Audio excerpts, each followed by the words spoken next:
উন্মুখ হয়ে আছে। সুতরাং নির্বাচন নিয়ে কোনো প্রতিবন্ধকতা হবে বলে আমরা এটা মনে করি না। 15-16 বছর আওয়ামী লীগের অত্যাচার নির্যাতন করে আমরা যেভাবে সাধারণ মানুষের পাশে ছিলাম এবং এখনও আমরা আছি, নির্বাচনই তো একটা চ্যালেঞ্জ।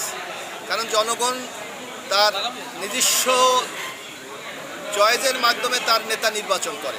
সুতরাং জনগণের এখানে মানসিক একটা বিষয় এখানে বিরাট কাজ করে। তবে আমরা মনে করি আগামী বাংলাদেশে মানুষ দীর্ঘদিন ভোট দিতে পারে না। মানুষের মধ্যে একটা ভোট দেওয়ার তৃষ্ণা আছে, যেটাকে আমরা বলি। সেই তৃষ্ণাটা পূরণ করার জন্য মানুষ ভোট দেওয়ার জন্য উন্মুখ হয়ে আছে। সুতরাং নির্বাচন নিয়ে কোনো প্রতিবন্ধকতা হবে বলে আমরা এটা মনে করি না। কিন্তু সংকট হলো অন্য জায়গায়। সংকটটা হলো ইতিমধ্যে বাংলাদেশের যারা গত 12 বছর স্বৈরাচারী একটা ব্যবস্থা চালু করেছিল তারা বাংলাদেশে চলে গেছে। তাদের একটা নির্দিষ্ট ভোটার পার্সেন্টেজ বাংলাদেশে আছে। সেই অংশটা যদি নির্বাচন বর্জন করে এবং এখন রাজনৈতিক অঙ্গনে যে 2-4টি যে নানা ধরনের বক্তব্য উপস্থাপন করছে, সামগ্রিকভাবে নির্বাচনটা কতটুকু অংশগ্রহণমূলক হবে এটা হলো আগামী দিনের সবচেয়ে বড় চ্যালেঞ্জ বলে আমরা মনে করি।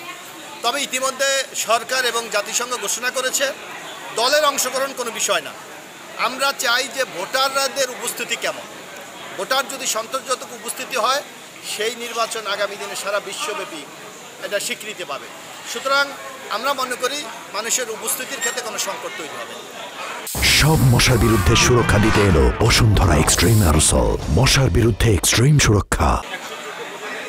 এইটাকে আমরা কোনো চ্যালেঞ্জ মনে করি না। এইটা একটা কারণ ইসলামী আন্দোলন বাংলাদেশে এখন পর্যন্ত খুব বিশ্বাসযোগ্যতা অর্জন করতে পারেনি মানুষের কাছে। কারণ এখন পর্যন্ত কোনো জাতীয় সংসদ নির্বাচনে তারা কোনো আসনে জয়যুক্ত হতে পারে নাই। এবং এখানে বিএনপি আপনারা দেখেন দীর্ঘ 15-16 বছর আওয়ামী লীগের অত্যাচার নির্যাতন করে আমরা যেভাবে সাধারণ মানুষের পাশে ছিলাম এবং এখনও আমরা আছি। সুতরাং মানুষ যাদেরকে কাছে পায় তার বাইরে কিন্তু মানুষ যায় না। আর হলো ইসলামী আন্দোলনে যাকে ওরা ইসলামী আন্দোলন প্রার্থী হিসাবে ঘোষণা করেছে, সে এর আগে 2বার উপজেলা চেয়ারম্যান ছিল। প্রতিটি কাজে তার ব্যর্থতা সুনির্দিষ্ট। সুতরাং এই ব্যর্থ লোককে আবার মানুষ ভোট দেবে এইটা বিশ্বাস করার কোনো কারণ আছে বলে আমি মনে করি।